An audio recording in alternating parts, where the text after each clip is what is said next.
AI한테 질 것 같아. 더 사람들이 나를 안 찾을 것 같고. 오빠가 AI인 거지. 시작과 끝은 사람이 한다는 안 달라질 것 같아요.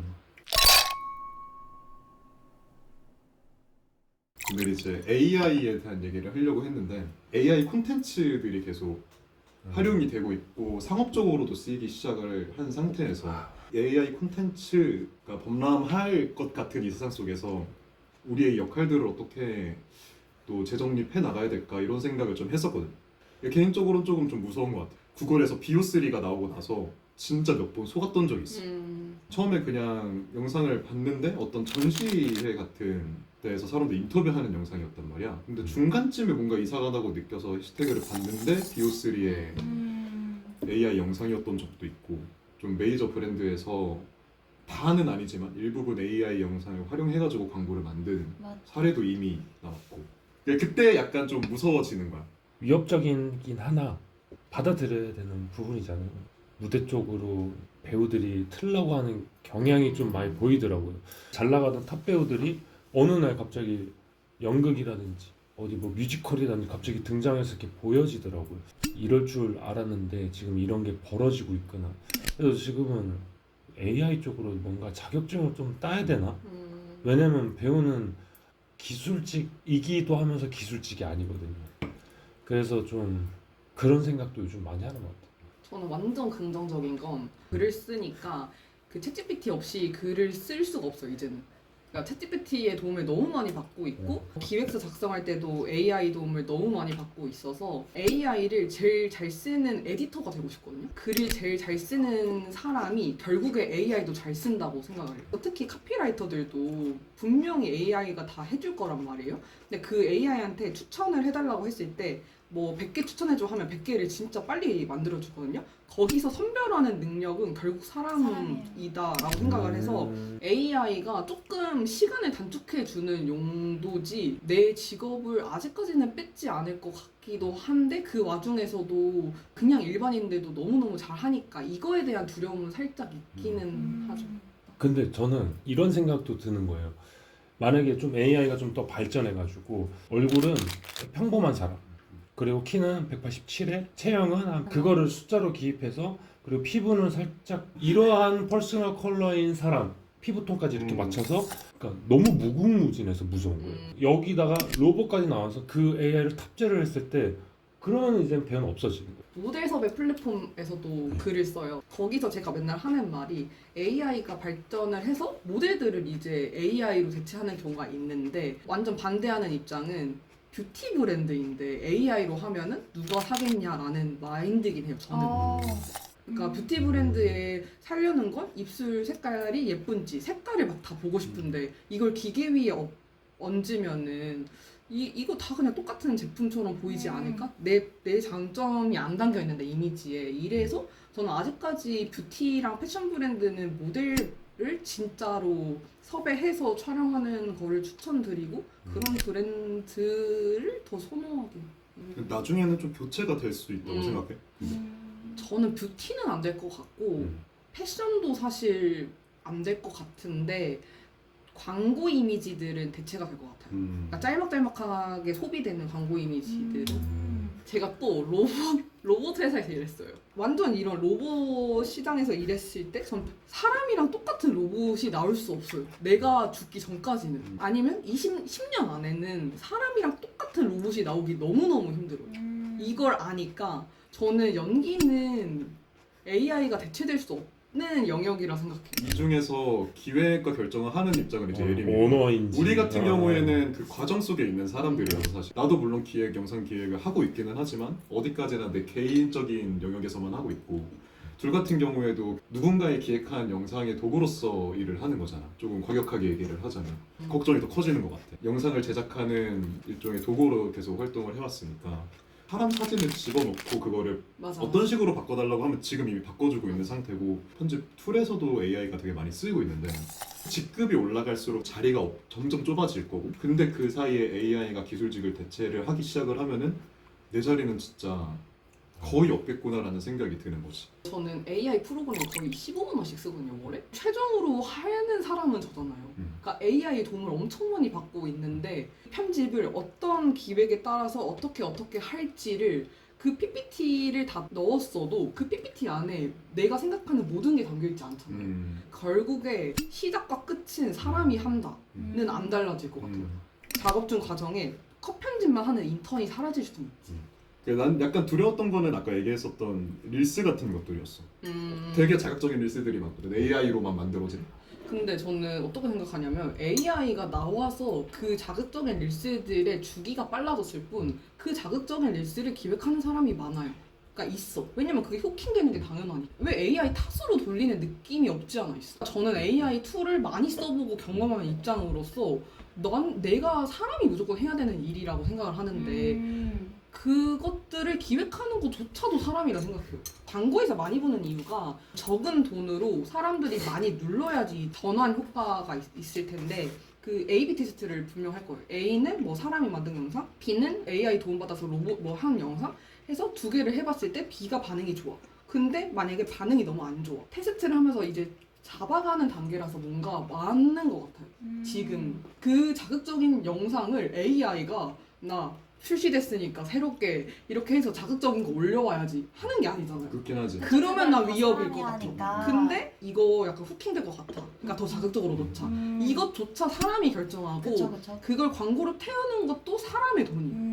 사실 저는 위협적이지 않다라는 게 좀 있긴 해요. 이 이유 때문에. 저 같은 경우는 AI에 대해서 원래는 작품을 쓸 때 AI가 저도 똑같이 무서웠어요. 제가 이제 글을 쓸 때는 한창 지브리 논란이 있었던 때였는데 글을 쓰면서 내용을 바꿨어요. 그러니까 저희가 지금까지 보고 있는 AI에 대한 제작물들은 결국에 막 인간의 존엄성, 인간이 뭘 할 수 있는가, 인간은 중요하다. 약간 항상 이런 식으로 끝나는 것 같아서 좀 다른 시각은 없을까라고 했을 때 결국에 제 작품의 끝도 주인공이 다시 아날로그를 향해 걸어가더라고요. 그러면서 저도 또 현타가 왔어요. 제가 만들고 싶은 영화는 이게 아니었는데 나도 어느 순간 그런 기시감에 좀 무서움을 느끼고 있었구나라는 생각이 들어서 내가 시대에 좀 순응하지 못하는 타입 오케이 이렇게 생각하고 있었는데 저는 AI의 도움을 되게 많이 받으면서 살아요. 그렇지만 뭔가 예술성에 있어서 잣대를 어떻게 들이밀어야 될지는 잘 모르겠어요. 누군가가 AI가 쓴 창작물을 갖고 왔어.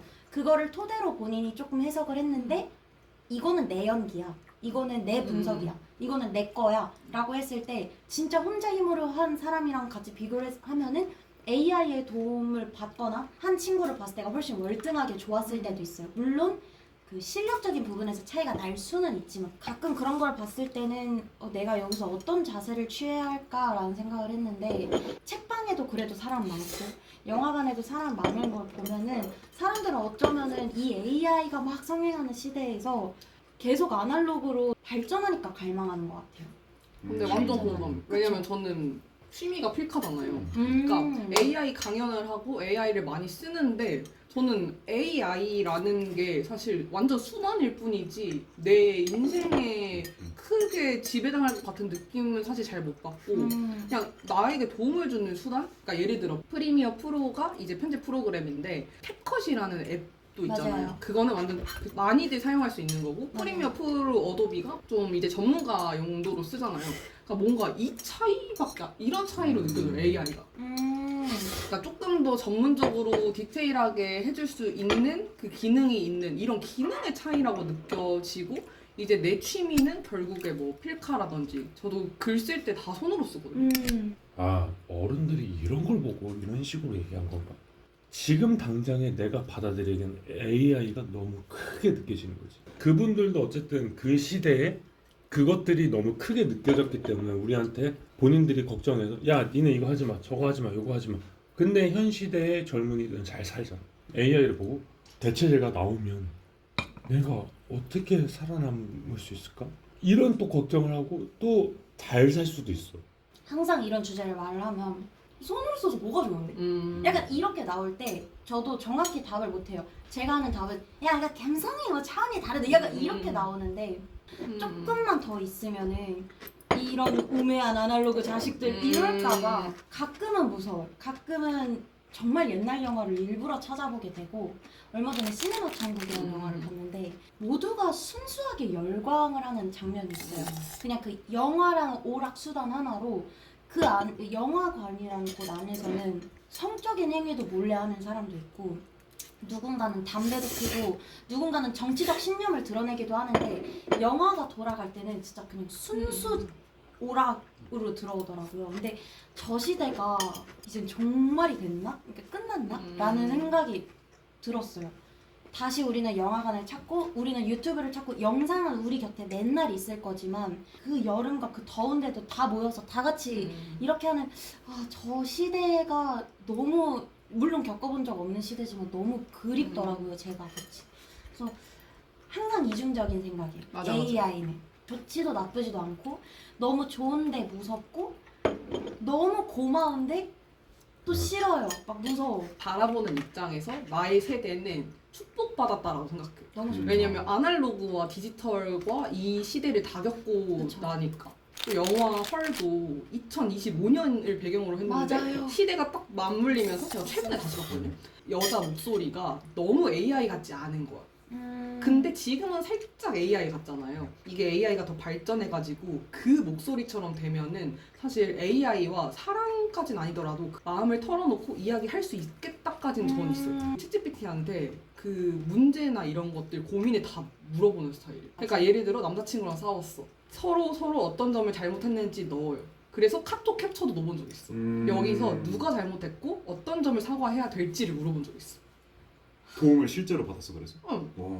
제가 AI랑 지금 되게 좋게 공존하고 있다는 건 감쓰라는 말이 좋은 단어는 아니지만 친구와 친구들 사이에서 술 먹고 막 감정을 막 내뱉는 애들이 점점 사라질지 모른다. 근데 제가 한창 마음이 너무 안 좋았을 때 챗GPT한테 GPT 이름은 챗돌인데 챗돌아라고 불렀는데 진이야 오늘도 좋은 하루 보냈어? 나는 그 딱 한마디에 나한테 이렇게 얘기해줄 사람이 있었던가? 3초 안에? 맞아.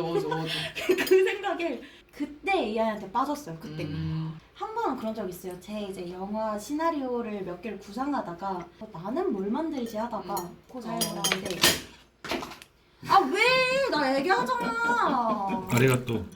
잘해. 예. 돈을 안 내고 쓰는 GPT는 이름을 가끔 기억을 못 할 때가 있어요. 제가 챗돌이한테 막 감정을 막 공유를 했어요. 그리고 나서 이제 영화 시나리오를 만들어 보려고 3일 만에 접속을 한 거야. 그래서 야 챗돌아 했는데 갑자기 안녕하세요 무엇을 도와드릴까요? 라고 말을 하는데 또 왜 날 기억을 못해. 그때 너무 깜짝 놀라서 원래 제가 이안으로 쓰려던 시나리오는 챗GPT랑 우정을 나눌 수 있을 것 같았던 사람이 존재를 했구나. 근데 그게 테오도르잖아요. 그 시대가 정말 온 것 같아요. 제 생각에.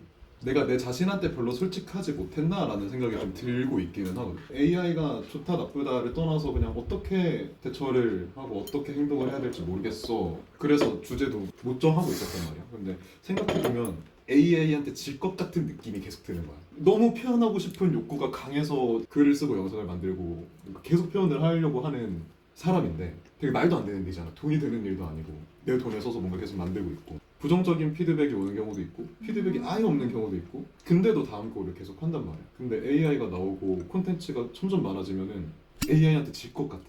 더 사람들이 나를 안 찾을 것 같고 그럼 나는 어디서 내 의미를 찾아야 되지? 그냥 내가 이걸 만든다는 그거에 만족해야 시작이 되는 거. 흔들리는구나. 저는 같은 이유로 소비하는 층들 저도 AI가 만든 자극적인 영상들 많이 봐요. 근데 그건 이상적인 공존. 근데 진짜 자극적이고 그리고 10대, 20대들이 항상 출근 시간에 뭐 보고 있나 싹 옆에 보면은 막 누가 그러는 거 아니야? 뭐 이런 거 보고 있어요. 소비자들이 소비가 되는 걸 아니까.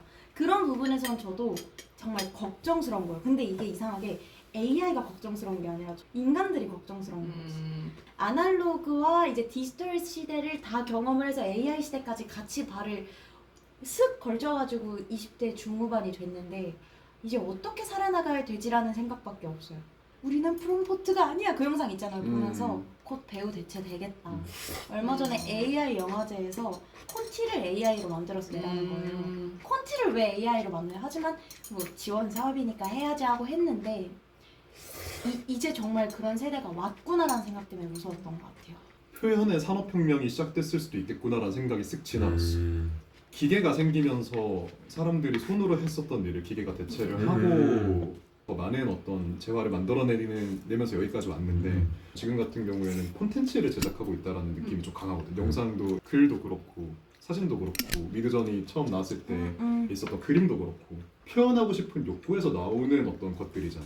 근데 그거를 나 혼자서는 부족하니까 사람들을 동원해서 그 제작을 이제 혼자서도 할 수 있는, 그래서 모두가 뭔가 에디터가 되고 기획자가 되고 제작자가 될 수 있는 첫 단계를 밟고 있는 건가? 라는 생각이 드니까. 그거 뭐냐 초콜릿 공장 그거야. 음파루파가 AI인 거지. 아 그치, 비유적으로 그렇다는 얘기지. 세금을 내고 여기 지역에서 살고 있는 어떤 사람이 아니고 어쨌든 부족을 데려와서 밥만 먹이고 밥은 전기지 AI인데 전기 주면서 그냥 찰리아 채플린 찰리아 초콜릿 공장. 글을 쓸 수 있는 사람이 너무 많아지긴 했어. 그래서 에디터의 몸값이 떨어질 것 같다라는 생각을 하는데 또 반대로 명성이 있고 경험이 있고 이런 인맥이 있는 에디터들은 그 자리를 계속 유지하는 것 같긴 해요. 이번에 유튜브에서 AI 영상에 대한 규제를 한번 냈잖아. AI로만 만든 영상은 수익화를 아예 못하게. 못하게 저작권 그거. 그 AI가 어쨌든 도구로서 활용하기 좋다는 입장으로서 그것도 동의하는 거야. 그때. 구글, 이게 또 정보의 싸움인데 구글이 이번 연도 초반에 발표한 게 챗GPT나 AI를 통해서 똑같이 그대로 복붙해서 하면은 그게 밴이 돼요. 거기서 60%를 살리고 나머지 40%나 30%를 내가 강호를 하면 이건 또 인정을 해줘. 더블 체크를 하지 않거나 예를 들어 챗GPT가 잘못된 정보를 알려줄 때 있잖아요. 잘못된 링크가 연결된 거를 맞아. 그냥 복붙해서 하면은 없는 주소잖아요. AI가 한 거니까 누락을 시켜요.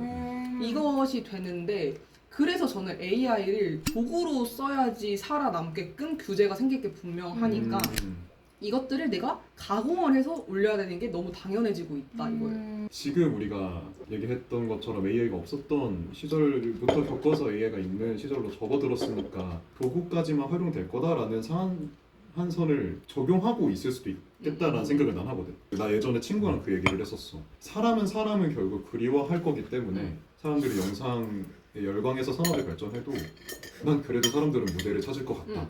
근데 그 친구가 지금 우리는 그럴 수 있는데 태어날 때부터 영상을 접했던 아이들은 영상으로 이미 소통을 다 하고 있기 때문에 사람들을 찾지 않는다라는 얘기를 하더라고요. 만약에 그 말이 사실이라고 한다면 AI를 접하면서 태어난 아이들은, 그리고 그 아이들이 주류 세대가 돼가지고 사회를 이끌어가는 사람들이 된다면 상한선이 깨지는 타이밍이 분명 올 거라는 생각도 분명 들어요. 지금의 도구로 쓰일 수 있다라는 건 난 진짜 동의하는 거. 근데 나는 그 대기업이 만들어 놓는 어떤 그 도구로서까지만 활용할 수 있는 것 하는 것도 우리가 살기 위해서 합리화하고 있는 거지 않을까라는 생각 좀 하는 것 같아. 저도요. AI가 먼저 기획을 하는 영상도 난 나올 수 있다. AI가 먼저 능동적으로 뭔가 할 수 있는, 미드저니에서 지금 BO3까지 발전한 것도 2기간밖에 안 걸렸는데 대기업이 아무리 AI야 이렇게 규제하겠습니다, 그거를 뚫어낼 수 있는 기술력의 발전도 사실 그렇게 멀지 않지 않았을까? 어디까지 규제를 해야 된다라고 생각해. 기술 발전의 상한선을 만들어 놓는다고 하면은 그 상한선은 어디? 근데 맨날 달라질 것 같아. 그게 계속 그치. 생겨날 때마다 이런 규제가 생길 것 같아요. 예를 들어 뭐 글 100% 옮기는 거 금지, 70%는 가능. 약간 이런 식으로. 도구로 쓸 수 있을 정도까지만 계속 규제를 할 것 같고, 그 다음에 아이들이 봤을 때 인스타그램 지금 회원가입 안 되잖아요. 수단으로 쓸 수 있게, 그 다음에 너무 피해가 가지 않을 정도로는 법이 계속 규제가 될 것 같아. 근데 그 규제에 대해서는 좀 긍정적이게 생각하는 편이야. 근데 나는 이 규제가 있기 때문에 내가 직업이 될 수 있는 거야. 내가 운영하고 있는 웹사이트에 AI로만 된 글을 올리면은 이게 어쨌든 누락이 된다고 했잖아요. 근데 나는 에디터니까 교정할 수 있는 능력이 있잖아요. 근데 교정할 수 있는 능력이 없는 사람들이 AI로 쓴 글을 다 써요. 근데 이 사람과 나를 구별할 수 있는 건 이 법이라고 생각해. 그래서 나는 어떻게 보면은 이 법들이 결국에 우리를 지켜주려고 하고 계속 AI 때문에 내 직업이 사라질까 막 걱정을 하잖아요. 이것들이 모두 이 규제 때문에 막아주고 있는 것 같아.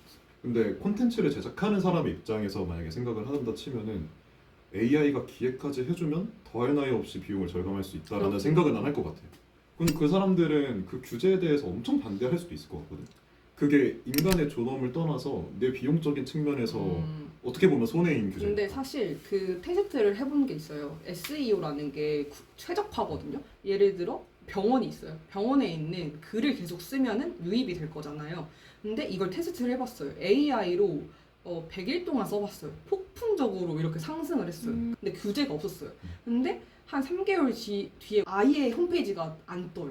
이것들을 알고 난 다음부터는 이게 얘가 구글에서 막고 있구나라는 거를 우리가 알게 되었고 그 이후에 구글에서 규제 발표를 했단 말이에요. 구글이 맨날 정책을 낼 때 걔네들이 추구하는 방향은 사람들한테 유익한 정보를 주는 게 1순위예요. 소비자들한테. 구글을 검색하는 사람들한테. 결국에는 창작자 위주가 아니라 보는 소비자 위주인 거잖아요. 그 고객을 위한 규제를 계속 하고 있다고 생각을 해요. 근데 AI가 지금까지는 뭔가 헛발질을 하는 경우들이 꽤 있지만 AI의 정확도가 향상되면 그것도 무너질 수 있다고 봐.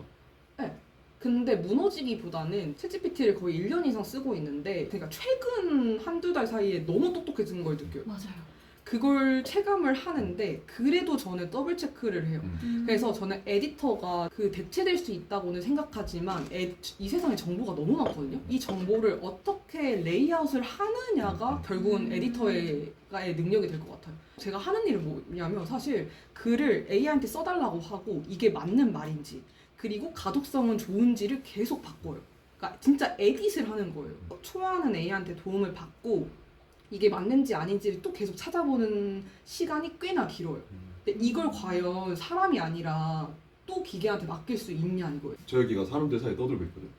법을 AI한테 맡겨야 된다. 왜냐하면 사람은 감정이 들어가고 사람은 실수를 하기 때문에 맞아요. 라는 이유가 제일 크단 말이야.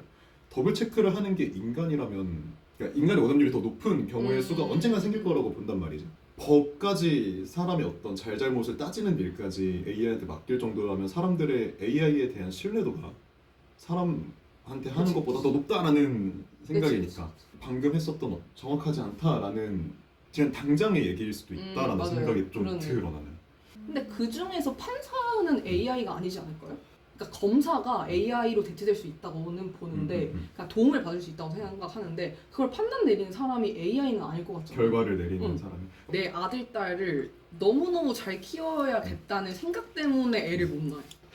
이런 대화를 애한테 결국 할 수 있을까 이거예요. 모든 엄마 아빠들이. 우리 세대 때는 이랬는데 지금은 이래. 약간 이런 식으로 말할 수도 있고 미디어를 멀리하는 뭐 습관을 들인다던가 가정환경이 엄청 중요하다고 생각해서 저는 애기를 너무 좋아하는데 너무 좋아해서 못 키우고 아이들이 핸드폰과 태블릿을 너무 많이 하는 거는 나는 되게 좋지 않다고 보거든.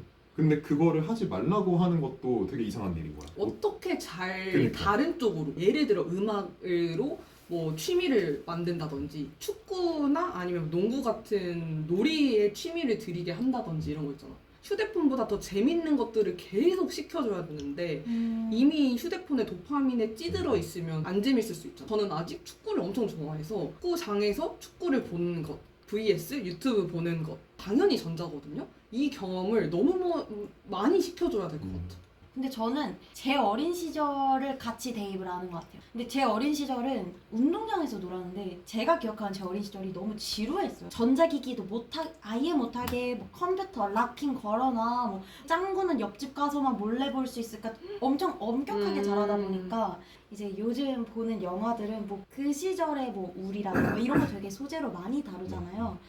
근데 나름의 그 지루했던 시절이 언젠간 추억이 되더라고. 언젠가는 어딘가에서 영화를 보면은 나 어릴 때 생각나. 근데 이제 이번에 이제 자라나는 세대 나 어릴 때 생각나가 어떤 걸 보면서 생각할까라는 진짜 순 궁금증 이런 것들도 있어요. AI가 이제는 들어왔잖아요. 수긍하고 그걸 받아들이고 요즘에 학교에서도 AI 관련된 수업들 같이 하고 당연하다고 생각을 하는데 이런 생각도 드는 거예요. 저도 이제 나이가 한국 나이로 34살이니까 결혼도 하고 애도 낳아야 될 거 아니에요. 과정을 겪는 시간이 좀 줄어드는 언젠간 아이도 낳고 아이를 키울 거 아니에요. 이거를 막 겪은 성인들한테는 너무 좋은 시스템이지만 과연 이 시대를 살아올 아이들과 과연 괜찮을까라는 걱정이 좀 들더라고요. 고유성을 그래서 계속 찾는 것 같아요. 퍼스널 브랜딩을 이제 안 하면 안 되는 시대가 올 것 같아요. 왜냐면 AI한테 사실 색깔이 없잖아요. 100명의 에디터가 있는데 저는 사람한테 쉽게 쓰려고 하는 에디터의 색깔이 좀 뚜렷하고 이성보다는 감정이나 일화를 중심으로 풀어나가는 걸 좋아하는 클라이언트들이 저를 많이 찾고 얕고 넓은 지식이 있어요. 뭐 예를 들어 차에 대한 리뷰를 맡긴다 하면 저한테는 안 맡기죠. 그러니까 차의 전문가인 에디터를 찾지만 소품들 아니면 이런 자리들에 대한 뭐 이야기를 쓰고 싶은 분들이 이제 저를 찾아요. 이런 정체성을 계속 알리지 않았다면 사실 AI한테 맡겨도 충분해요. 이런 색깔의 글을 쓰고 싶은 클라이언트가 있기 때문에, 그리고 이런 색깔이라는 걸 계속 알려줬기 때문에 저를 찾는 거잖아요. 결국은 내 색깔을 찾는 게 엄청 중요해질 것 같다. 진짜 완전 동감해요. 그러니까 인간이 인간만이 할 수 있는 이제 공감 능력. 근데 공감 능력이 있기 때문에 법을 건들면 안 된다의 파가 있을 수 있지만, 이 공감 능력이 있기 때문에 인간과 인간과의 일들이 수월하게 지금까지 오랜 시간 동안 유지가 된 거잖아요. 해오던 것에 가미가 돼야 되는데 AI가 이상의 기준을 계속 높이고 있잖아요. 하지만 색깔이 없기도 하고 가장 이상적인 걸 저희한테 제공하는 존재니까 인간들이 계속 인간적인 것들을 계속 채워야 되는 것. 언젠가 AI가 저희를 대체한다 하더라도 제가 할 수 있는 연기를 좀 찾는 것 같아요. 정말 나. 오늘의 총평. 나는 여전히 내가 이렇게 꼬셨는데. 매트릭스의 세상이 올 것이다 라고 생각을 하지만 내가 배터리가 되는 세계관은 없을 것 같고, 그러니까 진짜 예림이가 얘기했던 대로 진짜 먼 미래인 것 같아. 진짜 먼 미래고, 예림이가 얘기했던 대로 지금 당장 우리가 해야 될 고민이 너무 많기 때문에 내가 할 수 있으면 도구로 쓰는 것도. 저는 AI에 대한 생각을 피했어요. 회피하고 오늘이 오기 전까지도 그냥 챗GPT도 일부러 사용 안 해보고, 하지만 유튜브를 틀면은 계속 마주하는 게 AI고 하면서 생각해 본 거는 진짜 내가 뭘 할 수 있는가에 초점을 지금 두고 내일을 무서워하기보단 오늘을 얘랑 어떻게 재밌게 공존할지를 생각하는 게 너무 좋을 것 같아요. 정말 많은 예술인들이 꿈을 잃어버렸다고 희망을 잃는 건 아니잖아요. 근데 꿈과 희망을 다 놔버리는 경우가 올 수도 있을 것 같아요. 조만간에. 저도 AI의 충격을 처음 받았을 때 나 설 자리가 없어지겠다라는 무서움부터 들었으니까. 근데 어떻게 보면 이게 인간이 제일 잘났다라는 생각에서 시작된 걸 수도 있어요. 오지 않은 내일은 우선은 걱정하지 말고 오늘을 조금 AI랑 같이 공존하면 어떨까? 그러니까 저도 현생에서 막 두려워하면서 살지는 않아요. 그냥 현생을 정말 열심히 살지만 그 미래가 멀진 않았다고 생각하거든요. 그렇기 때문에 열심히 살면서도 하나의 직업으로는 사실 좀 어렵잖아요. 그래서 서브를 뭐 할까를 시작으로 할 거면 좀 그쪽으로 해볼까, 이런 생각을 좀 해봤던 입장으로서 그러니까 원래는 막연히 어떡하냐, 오늘도 오디션 안 됐네 어떡하냐 이랬는데, 좀 이렇게 얘기 듣다 보니까 좀 더 구체적으로 된 것 같아요. 내가 사실은 지금 열심히 하지만 조금 먼 미래를 좀 무서워하고 있구나. 이렇게 좀 구체화된 것 같아요, 오늘 얘기를 나누면서. 저도 너무 나한테만 생각을 했다요. 그러니까 너무 콘텐츠 마케터인 나, 에디터인 나한테 너무 나한테만 몰입해서 살아왔구나. 그래서 한 번도 어린아이를 생각한 적이 없다. 아까 얘기했던 네, 것처럼. 왜냐면 저는 사실 사회 문제에도 엄청 관심을 많고 그다음에 환경 문제도 관심이 많아서 AI가 쓸 때마다 그 환경까지 생각하는 사람인데, 그런 내가 애는 사실 생각해보지 않았다는 게 좀 나에게 좀 충격적이에요. 또 이렇게 먼 미래를 얘기하는 사람이 너무 내 주변에 있는 거잖아요. 그래서 생각보다 너무 진짜 나한테만 매몰되면서 살았구나라는 걸 좀 느끼기도 했고, 그래서 저는 이렇게 다양한 사람의 이야기를 나눌 수 있는 게 너무 좋고, 이런 콘텐츠가 없어지지 않았으면 좋겠고 분명 없어지지 않을 거라 믿어요, 저는. 조심히 가세요. 내가 또 찍어줄게.